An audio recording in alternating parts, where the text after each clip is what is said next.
Hey there, it's Rebecca from Bryan Quilts. In this video, I'm going to show you how you can make selvage binding.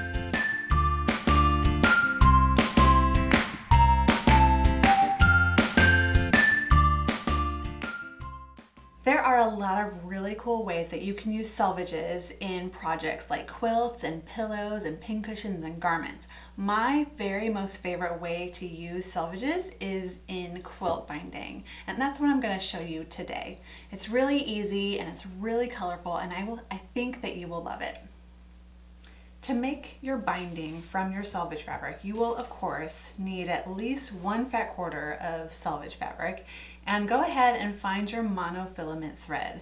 This thread is thin, so as you sew with the monofilament thread, the thread will melt into the selvages and you won't see it.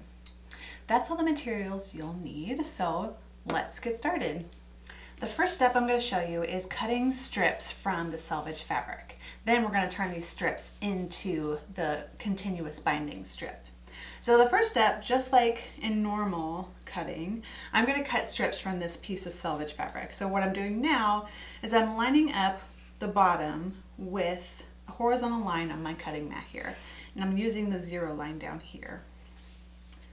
My next step is to give the right side a fresh cut so that the side is even.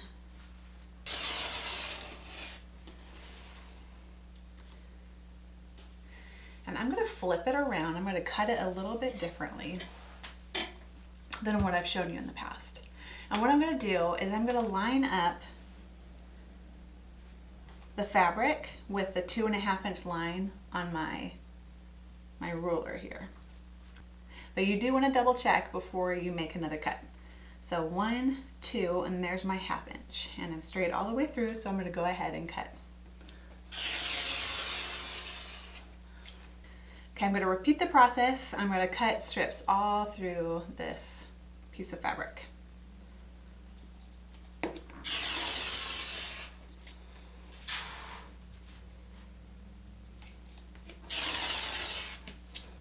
So this is my general process for cutting strips from the selvage fabric. And I've got 3 strips from this particular piece of selvage fabric.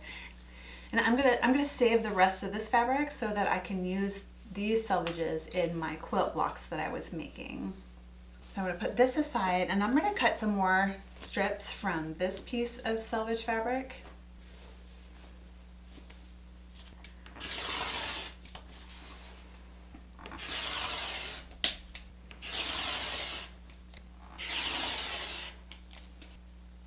Okay, so I've got 3 strips from this selvage fabric and 3 strips from this selvage fabric.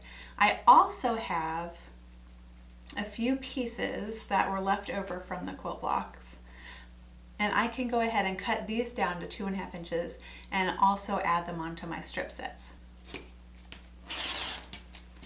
And then I'm going to throw the rest away. And that's how I would cut from my selvage scraps. So in the next step, I'm going to show you how I join my strips together, and I will show you how I join my scraps to the strips themselves. The next step is to join these selvage strips together to make our long, continuous binding strip. So let me show you how I do that. The main thing you need to keep in mind is that for each strip, you need to hide the unfinished edge right here. See, this is unfinished right here, and you need to hide that unfinished edge underneath a selvage. And then what you'll do is you'll sew these together.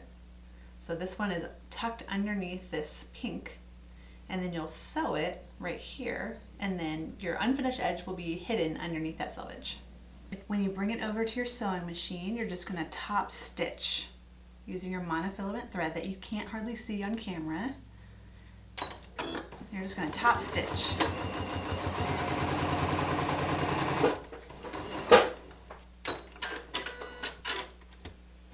See, and so these strips are joined together.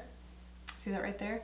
They're joined together, and the unfinished edge is hidden under the selvage. And really, that's all there is to it. So just keep adding selvage strips to your selvage binding, and make sure that when you go to join them together, you put the unfinished part underneath the selvage and then take it to your sewing machine and top stitch them together.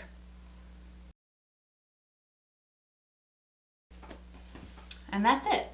Okay, I'm going to keep working on my continuous binding strip, and I'll be back with you in a minute.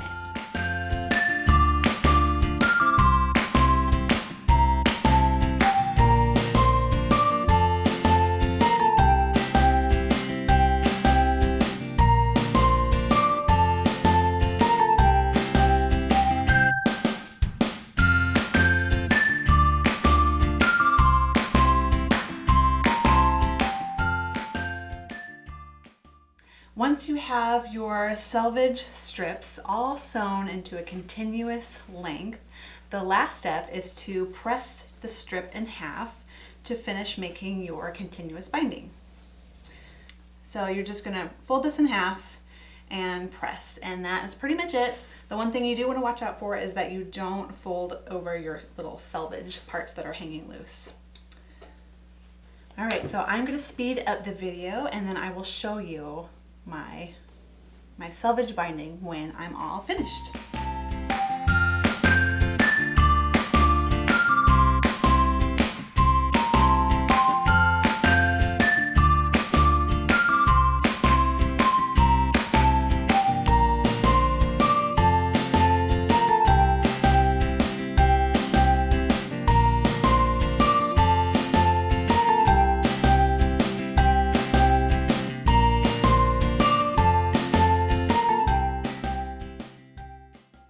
And that is how you make selvage binding.